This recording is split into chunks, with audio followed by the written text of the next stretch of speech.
Friends, आपका बहुत बहुत स्वागत है। आप लोग कैसे हैं? आशा है आप लोग बहुत ही अच्छे होंगे। तो चलिए फ्रेंड्स, आज हम लोग फिर से जो है BSSC सेकेंड इंटर लेवल का जो एग्ज़ाम होना है उसको ध्यान में रखते हुए उसके लिए जो हम लोग देख रहे हैं, यानी उसके लिए जो हम लोग साइंस के प्रश्नों को देख रहे हैं।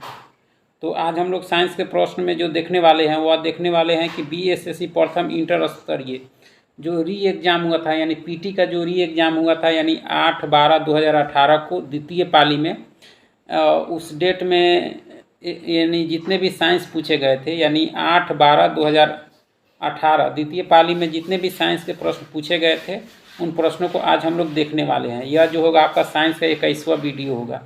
तो चलिए शुरू करते हैं। अगर आप चैनल पर नए हो तो चैनल को लाइक और सब्सक्राइब जरूर करें। तो देख सकते हैं कि साइंस का जो पहला प्रश्न है कि अनुदैर्ध्य तरंग कौन सी है। इसमें अनुदैर्ध्य तरंग कौन सी है, तो कौन सी हो जाएगी आपकी? तो भूकंप तरंगे है। कौन सी है? भूकंप तरंग। आगे है कि मेटल ऑफ होप है। मेटल ऑफ होप इसमें कौन सा है? तो मेटल ऑफ होप आपका कौन सा है? तो यूरेनियम है। कौन है? यूरेनियम। ठीक है। क्लोरोफिल में कौन सा तत्व पाया जाता है? क्लोरोफिल। क्लोरोफिल में जो तत्व पाया जाता है आपके मैग्नीशियम पाया जाता है। ठीक है। कौन सा है? वायु प्रदूषण का जो है सूचक कौन सा है? तो यह जो सूचक है आपका कौन सा है? तो काई है, यानी लाइकेन है आपका। ठीक है। बादल के कण आकाश से पृथ्वी पर धीरे धीरे आते हैं। इसका जो कारण है क्या है आपका? कि हवा में श्यानता के कारण आते हैं। हवा में श्यानता के कारण क्या होते हैं? बादल के कण आकाश से पृथ्वी पर धीरे धीरे आते हैं आपके। ठीक है। चलिए आगे है कि किस कारण समुद्र नीला दिखाई देता है। समुद्र जो है नीला दिखाई देने के कारण क्या है? तो प्रकाश का प्रकीर्णन है। चलिए नेक्स्ट है कि बेकिंग पाउडर के रूप में जो है किसका उपयोग किया जाता है? बेकिंग पाउडर के रूप में जो है इसमें किसका उपयोग किया जाता है? तो सोडियम बाइकार्बोनेट का। ठीक है। आगे है कि पेप्टिक अल्सर के लिए जो है कौन जिम्मेदार है? तो इसके लिए जो जिम्मेदार है वह कौन है आपका? हेलिकोबैक्टर पाइलोरी है आपका। ठीक है। चलिए आगे है कि प्रकाश की गति अधिकतम होती है। प्रकाश की गति जो है अधिकतम किस में होती है? तो जल में होती है। किस में होती है? जल में। ठीक है।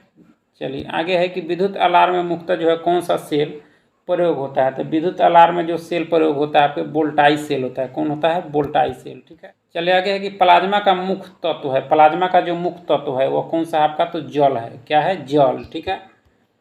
चलिए कौन सी घटना भौतिक परिवर्तन है? भौतिक परिवर्तन इसमें कौन सी घटना है? तो स्प्रिंग का विस्तार। ठीक है। नेक्स्ट है कि तारपीन का तेल निकाला जाता है। तारपीन का तेल जो है वह निकाला जाता है आपके चीड़ से। किससे निकाला जाता है? चीड़। चलिए आगे है कि कौन सा जो है परकौंद का एक उदाहरण है। कौन सा है इसमें जो एक परकौंद का उदाहरण है आपका? तो अदरक है। कौन सा? अदरक। सोल्डर जो है किस अयस्क का मिश्रण होता है? सोल्डर जो है किस अयस्क का मिश्रण होता है? तो यह मिश्रण होता है आपके तांबा तथा जस्ता का होता है। सोल्डर। ठीक है। किया जाता है। नेक्स्ट है कि चाय की पत्ती के उपचार के लिए जो है किसका प्रयोग किया जाता है? तो यह जो प्रयोग किया जाता है किसका? तो जीवाणु का। ठीक है। संपूर्ण मानव शरीर में कितनी हड्डियां होती है? तो यह जो हड्डियां होती है आपके 206 गो होती है।